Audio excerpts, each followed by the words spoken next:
You recording? Yep. Talking about pooping your pants. Great. I'll kick it off. How to avoid pooping your pants.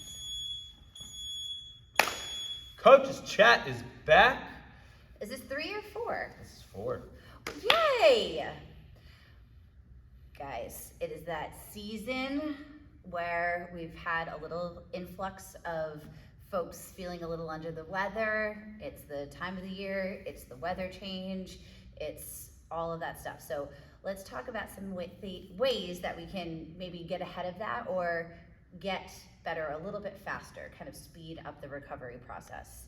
I know for me, sleep is huge. Like sometimes I just have to like sleep it off. So I know some of, we just went through a holiday, so maybe eating was a little out of the ordinary and we're like, I have to get into the gym. If you're not feeling well, definitely take the time to recover, rest, prioritize sleep, prioritize nutrition, making sure that you get some healthy greens, healthy nutrients, lots of water, flush it out, and just make sure that you take the time away to the gym. The gym will be here, the gains will be here. Take your time and recover. That's good. I was researching yesterday. This is what I do in my free time. What are you researching?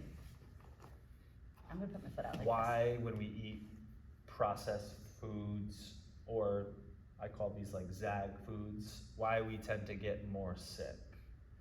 And the summation that I came upon was when you eat high calorie, low nutrient profile foods that are typically high in sugar, they put salt in there. Salt's not the enemy, but I think all these things kind of in combination, you're getting less nutrients of a particular profile that you want, and that was, I think, the kind of like the big ringleader there was you're filling your system with the doors open for inflammation. You're taking in less things to fight inflammation, and obviously germs are a little bit more rampant. So it's like my army is nesting, so to speak, is how I interpreted it. So it's just a call to what you said, get your ducks in a row with sleeping, number one, because if sleep is off, everything is affected. Hydration, of course, and your nutrient profile. So where can I get greens and nutrients and keep the profile of things that I know I shouldn't eat a lot of or need to be in a really minimal column? How do I keep them there? Does that mean throwing stuff out? Does that mean cleaning out the house, cleaning out the fridge? It probably does for a lot of people. When I was it October? It must have been October. So about 2 months ago, when I felt that I was feeling pretty sick right before traveling down for my L2, you gave me the greens, and it's like maybe it's like some mental, but whenever I take that athletic greens, like it immediately like makes me feel better. And I remember down there wasn't a lot of choices for eating. Everything was a chain. So it was like trying to just find, I was like, what can I eat? But I was surprised at how fast I was able to get over it, because I was just like, all right, we're gonna sleep. We're gonna take in as much as we can. I had another thought as well. My mom too. My mom was just feeling under the weather, and I told her about athletic greens.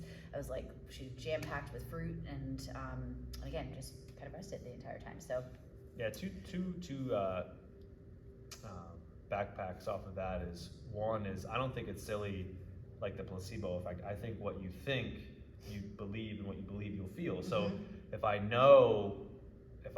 in the belief I'm taking this and this is going to help the army rise, and like I think that way, with nutrients, it's like this, you feel better. When I'm feeling a little under the weather, I remind myself I'm a resilient, healthy human who bounces back from things quickly, and just putting myself in a frame.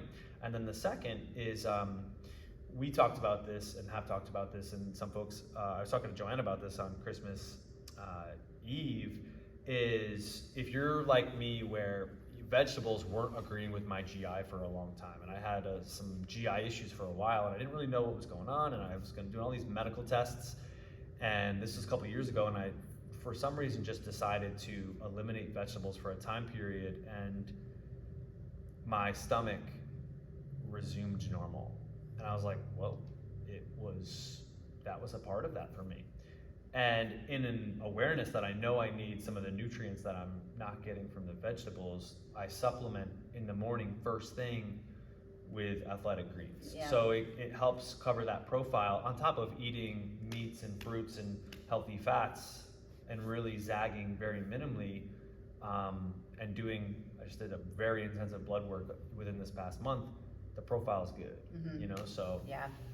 And that kind of transfer over to like what we were talking about next is if, if coming off of some sort of illness or coming off of something where sleep was off, eating was off, vacation, traveling, whatever it is, like coming back into the gym and having that all in the mindset going into something like today, which is a double heavy day. Like I preface the class making sure of like, hey guys, if you know that you indulged for a couple of days, if you know that you traveled for holiday and everything, like take that into consideration when you're applying that into the gym. So maybe it's not always like the stars all aligned and I feel great, but we all have lives outside of the gym. So if it's a day where I'm feeling a little bit off, just take that into consideration with how you're lifting and like the numbers, so we're not tied with the number. Yeah, I know I've been guilty of this, where not giving the respect and attention to the 23 hours outside the gym, with the way that they affect everything inside the gym, thinking that I can be invincible over here and live this certain way or do these certain things knowingly or unknowingly, and I'm gonna walk in and I'm still gonna be able to do this. And in reality, that's not the case, where if you're not getting the adequate sleep, if your diet is off, stress is high, these irregularities, your gaps in training, all these things start to add up, and just off days, those are normal part of our journey. And coming in, and then this leads to me not fulfilling my expectations of what I believe I should do in this particular day, then a story could be created that I'm weaker. Mm-hmm. Or whatever. Or gains went away, or I lost strength, or I lost. Which in reality, whenever I've been in that position, I've always gone back and said, okay, let me look outside here, because these things, my sleep, my nutrition, my stress, for me, it's usually been in the realms of like sleep and maybe the balancing of making sure I'm eating enough. Mm-hmm. Being consistent in here. And I think working with a general population coming in, and we see this quite often, example today is build to a heavy 5 deadlift and then 5x5 deadlift. And we did this 2 weeks ago. So naturally your mind's like, I should be stronger because I am stronger. And that could be the goal, but that's not always the goal. The goal is, number one, to come in and move well. And we talked about this offline, and I talked about this with Alex Alban, another tenured member of years and years and years, that the more time you get, the less attached to the specifics of the number. And so I want to feel good, I want to look good, I want to move well, I want to be challenged, and that's going to fluctuate. So not necessarily being attached, whether it's my identity or my expectations, to a particular load or event or time or feel. And maybe to carry the last kind of message home is, if you're not feeling or lifting or performing the way that you want, the evaluation of what am I doing that's contributing to that? Yeah. What are the things I'm doing? Yeah, I have 2 thoughts on that. What I love about what we have in here and other gyms that have relationships between coach and members is that we can talk about it. It's a couple examples, like without the couple of days, it's like, why does this feel so heavy? Or I hit 150 2 weeks ago, how come 135 feels this way? And asking the questions, and I had someone say, like, I've slept an accumulation of 5 hours in the last 2 days. Or I just was in the car for 14 hours because of delays and this and that. Or man, yesterday was just like a day where I didn't get to eat for my first meal until 2 o'clock in the afternoon. And it's those questions that kind of bring out the aha moments. Yeah. wow, I didn't even think about that, or Yeah. I didn't even, so I like that we're able to bring it back into this space of like, let's look outside a little bit.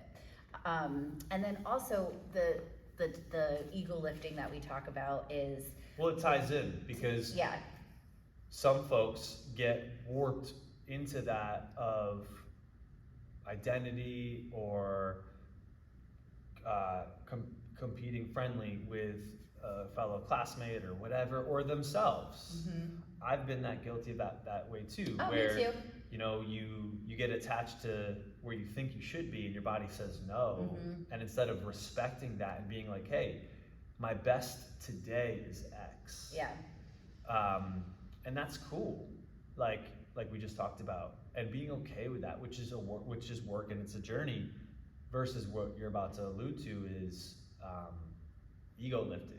And when we get latched into that, it's a dangerous road because you know we could talk about some of the things that come out of it. One, you could easily get hurt, and we had a beloved member who you know who I think experienced that recently, where they weren't moving the best and they were trying to exceed their means and weren't really listening to their body or potential feedback, and from that have been out of the gym for a couple weeks now. No, you know, it's a learning experience, and I think some of us, if we don't listen to the signs along the way, the feedback, the coaching, the body itself, life has a funny way to be like, I'm gonna force you to learn that lesson, whether you want to or not. And I think I know I've experienced that humbly.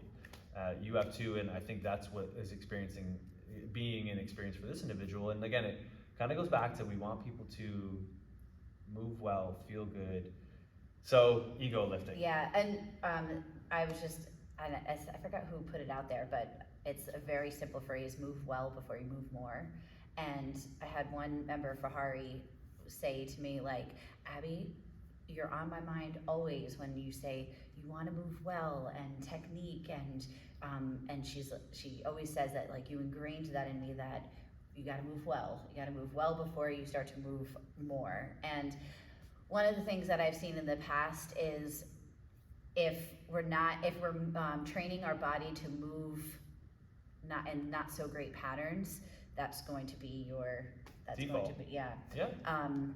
And I see it where, say, what we did today, building up to a heavy set of 5, and then doing 5 sets of 5. We're testing strength in that 5, and then we're building strength in the 5x5. And I've seen members, and I feel like I've done this before too, is that you'll almost go to failure, like we'll hit a rep, fail. Well, within 3 sets, we did maybe 1 clean rep, and we're not moving the needle in the right direction. We've seen it in the past where I'm going to, if we have sets of 3s and I get 1 rep and then I fail, but then I keep the weight, you're not doing any work, you know, so you're not getting stronger. So that's one way that I see ego lifting, is where we're not doing any work. Failure too, just like educationally, if you're lifting and so that means you're at maximal. If it's a heavy 5 and you're failing, you miss the mark in whether your gauge or whatever it is, or the day, and it's an extreme pull the plug central nervous system drain. So that affects you for days. I don't think people know that. I don't think they know that either. Yeah, and it's again, the central nervous system, just the body as a whole, and then think about like getting sick and immunity, right? Like my whole system is down, it's depleted, it's tired, it's fatigued, and I'm not going to be performing and feeling the way that I want to. So there's that. And so there's that component of it, of potentially overexerting yourself when that maybe isn't the goal, if you're not paying attention to that. And to me, failure is a sign to back off too. Like, it could be the day, it could be the particular jumps, like there's so many factors, but it's just like that first one's a sign. And unless it's guys, today we're testing your 1 rep max, whatever. I know we have feelings about that because that's so relative too. That you can flirt with, hey, maybe we'll let you fail make a weight adjustment and come back because we're testing, you know. And in here, we even kind of communicate it like it's built to a heavy 5, and the goal is not to fail along the way. It's to flirt with something challenging and then do some work off of that to really get strong. So this kind of ties into another topic I'd like to maybe like highlight a little bit. Is typically I've seen those experiences. Well, one, I want to talk about the female coach to male athlete relationship, because to me, and if there's males out there watching who do have a female coach, or you're one of their female coaches, you know, I guess my mentality is no one has the right to step above that guidance. You know, it's all coming from the place of what you see that most of the time the athlete, or we, the athlete in the moment, can't. Hey, that does not look good. Take 10 pounds off, take 20 pounds off, and not fighting that, but listening to that. And there's no like, you know, so that's something maybe to kind of unpack. And then, what was I gonna say? Maybe another one. I don't know, maybe we'll just go there. Yeah, I mean, the biggest thing is like, I think in my experience from a female coach to a male athlete, it's been like, no, I'm good. And I think what happens is that they don't realize like where we're coming from, or like where I'm coming from, where it's like, if you're a dad or if you're you own your own business, or you work, 8 to 10 hours a day, or, you just want to feel good. I don't want you to feel wrecked for the next 2 to 3 days. Like, it's not because I'm trying to, put a kibosh on your ego. It's more of like, I just want you to feel good today, and I want you to feel good for the next 2 to 3 days, or even, foreseeable future. This is where I was gonna go, is, I think a lot of these things, this is some deep psychological stuff, but hang with me and tell me if you think there's any correlation. I can see it with little kids that like get rewarded for winning or some sort of benefit in that realm, right? I get nurtured, I get love, I get whatever, I'm worthy, and like I could see somewhere in that realm, and I could see that becoming a narrative that we take into an adulthood. So when you come into, say, something like lifting, and I need to do better, and if I don't, like the messaging could be something like I'm a failure, or like I'm not enough, and like, so it's not necessarily like you or me in that moment or whoever, but it's like something internal that's dated way back when, of like something like the little version of themselves that has to prove something, when the real growth comes when you don't need to prove that to yourself or anything. And it's just not just saying don't have goals and don't challenge yourself, but not letting my self-worth, my sense of self, all these things be in the driver's seat for how this particular thing is gonna make the outcome. It doesn't. And I think that's something we all in this lifting space need to experience. The sooner the better, I'll share this as a male coach, going back to your thing.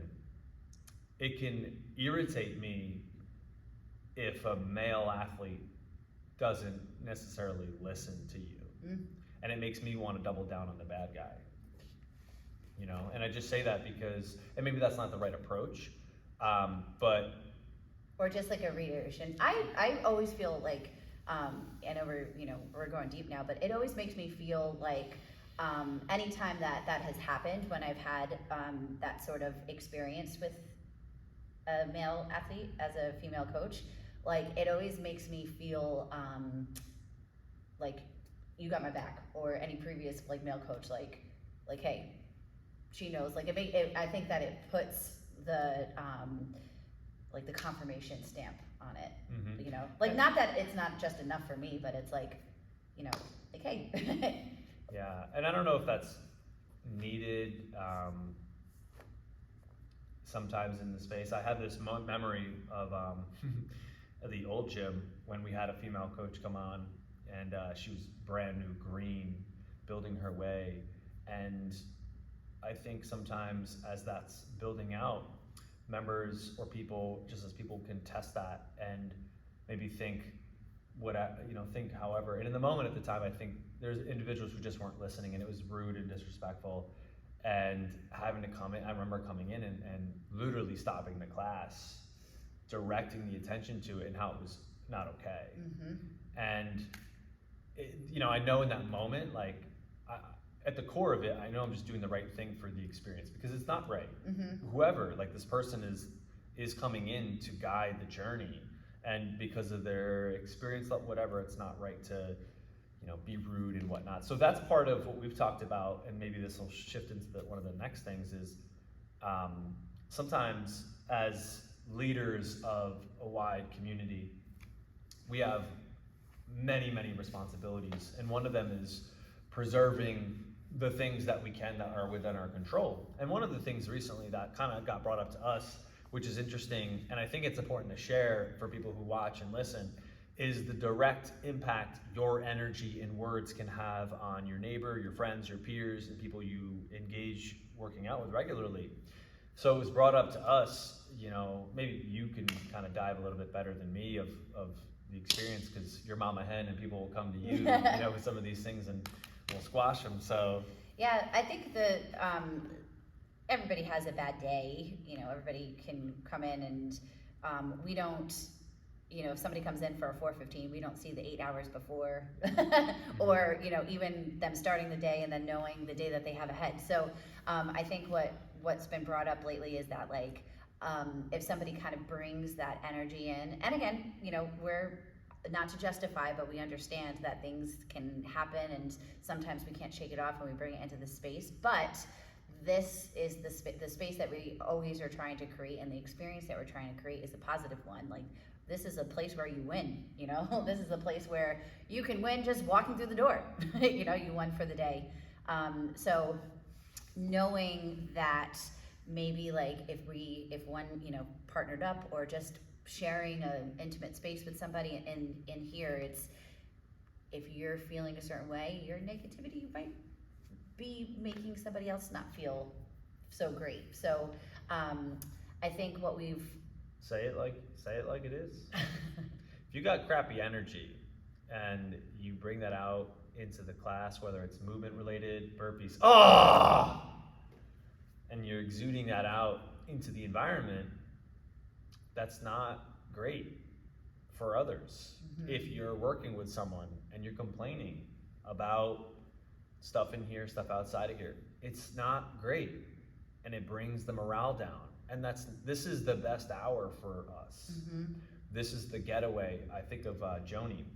This is the one time I get to deposit into me. I don't have to worry about work or kids. It's like, this is for me. So it's a special, sacred place, and it can be tarnished in the moment with negative energy, complaining, gossip. I don't want any of that in here.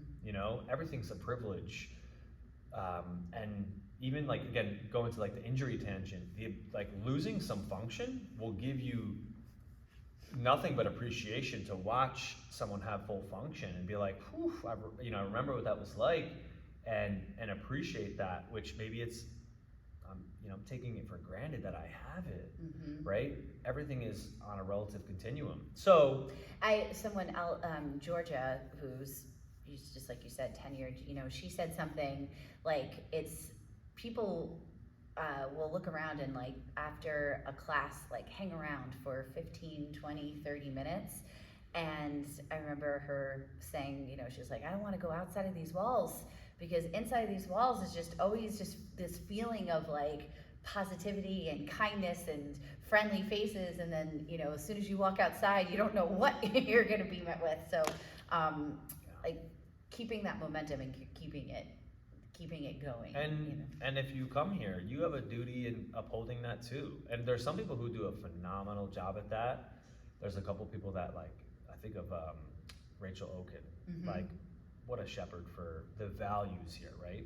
So if you see this, shout out to you. There's certain people that, Sarah Cody's, these certain people that, and that's not to say if your name isn't called in the two people that I just said, you're not doing it. It's a call to look inward. We all got SHIT going on. We all got baggage. We all got stress. We all got whatever happening, and the door is the opportunity to leave it and to come in and to do your best, be around other people like you just mentioned. I'm really proud of creating that in here, and we uphold it, and so do the people. And it's so nice to hear. It's like, I know sometimes you know, you can take it how you want to, but I really enjoy it, and I love when the folks that have been here 2, 3, 7, 10 years will say things like, it's almost like they're policing up like what's going on. Like, hey, you know, what happened to being 5 minutes early or being on time? And you know, if you were late, you had to run around the building or do burpees. And we're not going to go back to that, but you know, that was something that we were always upstanding and always upholding. Or you know, the positivity, putting weights away before someone's done. Like, those are the things that separate, you know, maybe this experience from another experience that somebody might have. So bringing that back and always like just keep on spreading it, you know. Cool. What do you think about these are some nutrition questions that I think can be helpful for people, because some people probably are curious about these, or have maybe even went down some of these roads. Have you ever done a juice cleanse? Yeah. Or like juice diet? Your mom, I worked with your mom in nutrition, and she had done a lot of what I call fads, right? I did a juice cleanse. How did it go?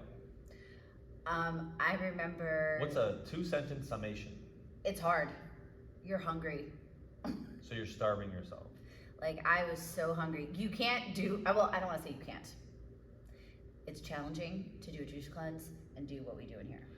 So maybe a juice cleanse with the intention of what? Like, I'm going to do a juice cleanse for 30 days? What are these things go for? I at that point in time, admittedly, I wanted to just lose weight fast. Here. Did you gain it back? I didn't even lose. I didn't even lose anything, you know? I also felt So it didn't work. I also felt like crap. I felt like crap. If I were to do one now, what interests me about it is I've read about reset, detoxifying, you know, liver, kidney, like, you know, some sort of like organ flush.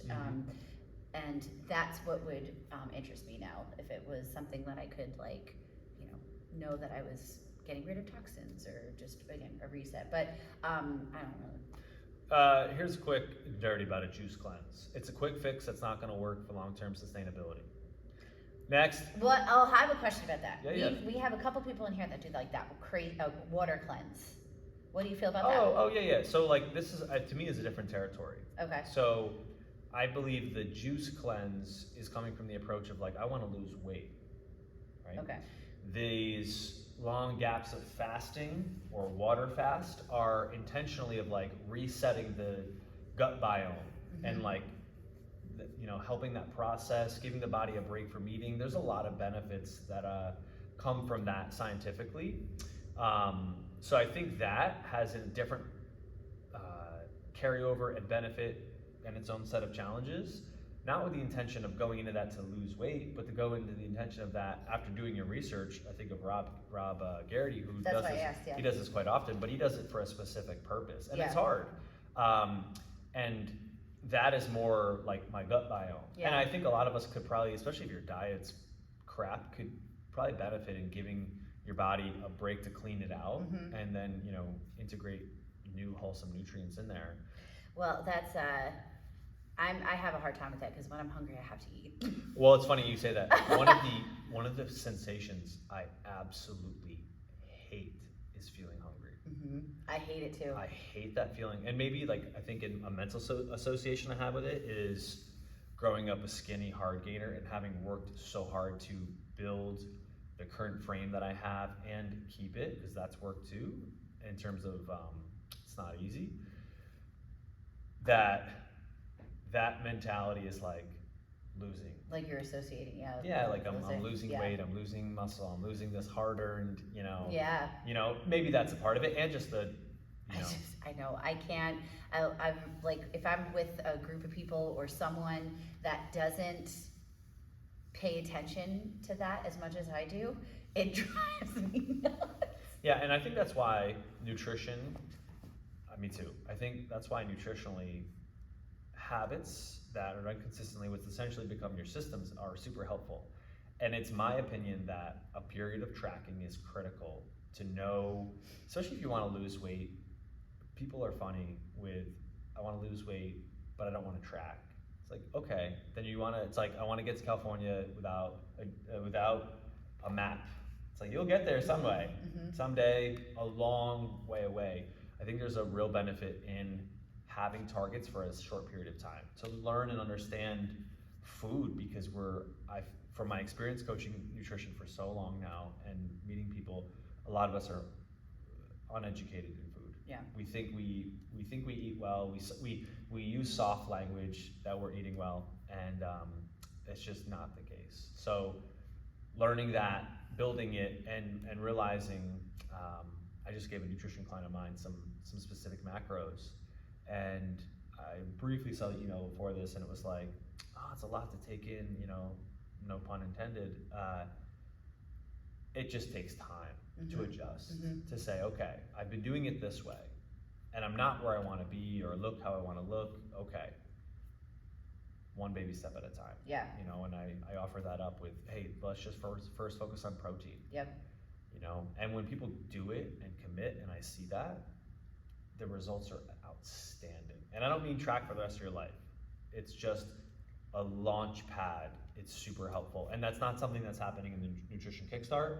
However, I do believe there's benefit in a one-on-one coaching program of learning how to do that and going through a period of doing that, especially if you're serious about weight loss or fat loss, because it's guesswork otherwise. I think that's guesswork. One of my favorite things of teaching people. And I never thought that would be me, because nutrition was always like this scary word and scary territory for me. But once I learned it, and then now I can give it to people, and especially adults, 30, 35, my age, when they're like, I never knew so-and-so, I never thought about this, I never thought about this way of eating. And it's, I think it's really cool to give that gift to somebody, especially later in their life when, we're relearning or learning. And then you pair a dialed in, consistent nutrition focus, which becomes a lifestyle focus, with resistance training and some conditioning.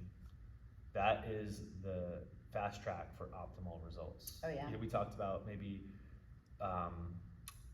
why we program the way we do and how we program, and I think it'd be interesting to deep dive a little bit in a way that makes sense of maybe one time long ago looking at it from these varied days and different days, and that's fun, but the results weren't really producing over time, in my mind, what I know people are coming here for: to become stronger, to be the strongest versions of themselves and maintain that, to look good and feel good, to enjoy more outside if you're on their own terms, which is freedom through fitness, and reevaluating that.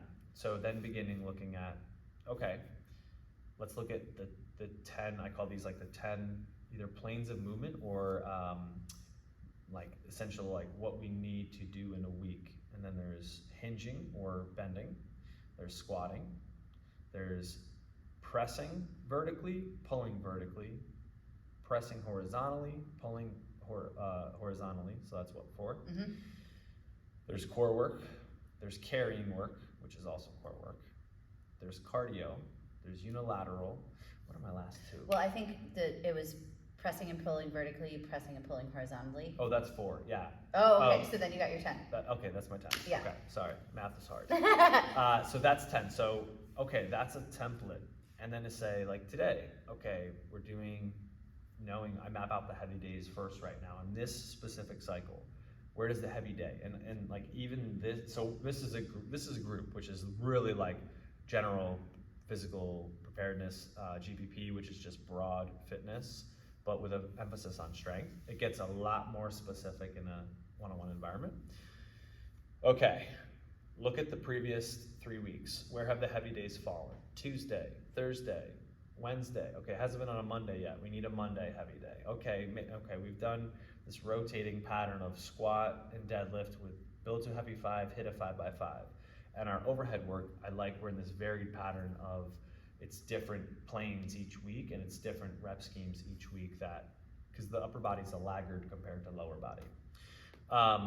So those fit in with a week. Then making sure we're not, a couple principles, like we're not doing, like a day of no shoulders is important, because the shoulder is the joint that gets, I think, in this space used the most, and we want to give it a break. Making sure we're not doing back-to-back days of hinging and squatting. So the modality varies. So the body goes through adaptation. So things like that are like loose things that I look at, like a 3-day macro, and then I kind of start that over. That's just super helpful when mapping out how to improve fitness and strength for the general population. Yeah, and I think that's like what our members, especially members that have been here for a while and kind of seeing us go through different types of programming.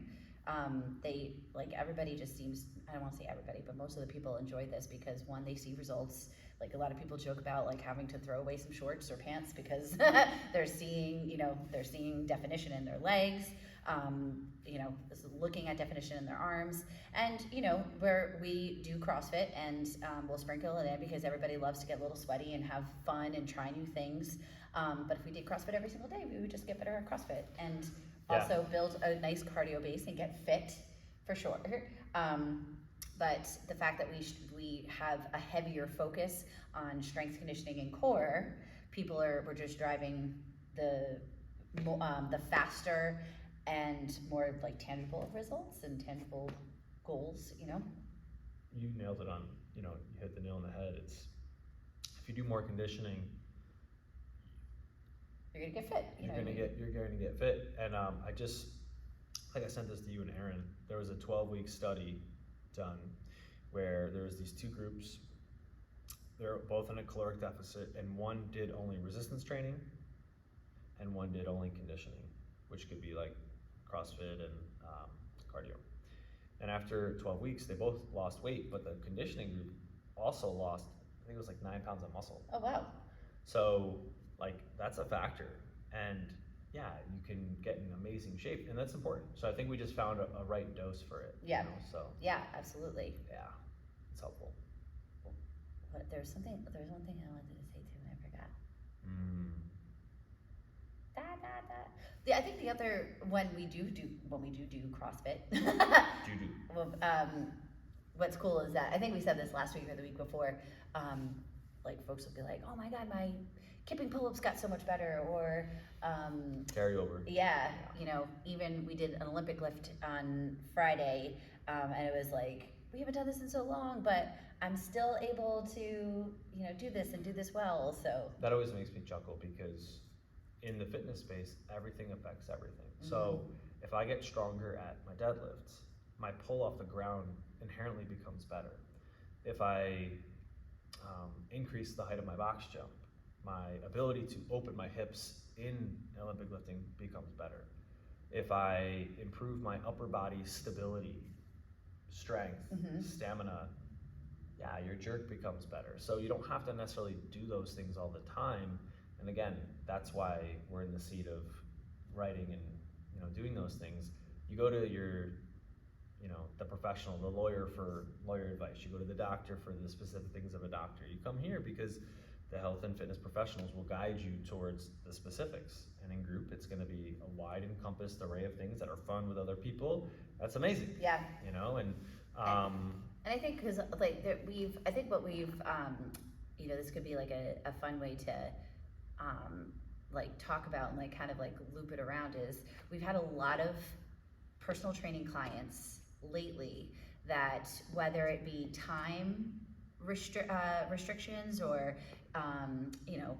maybe economics or whatever it is, be able to hit the gym 2 to maybe even 3 times a week in small amount of doses and getting some serious results, because we've shifted the training to strength and resistance training, and with a little bit of cardio in there, but the feedback being wow, in just 30 minutes, 2 to 3 times a week, I can see these results. And yeah, it's something that's kind of blown me away. Maybe think the term is minimum effective dose. Mm-hmm. So, you know, I think of one of my clients who gets amazing results in 90 minutes a week. And it's how the program is created and how we maximize those 30-minute sessions.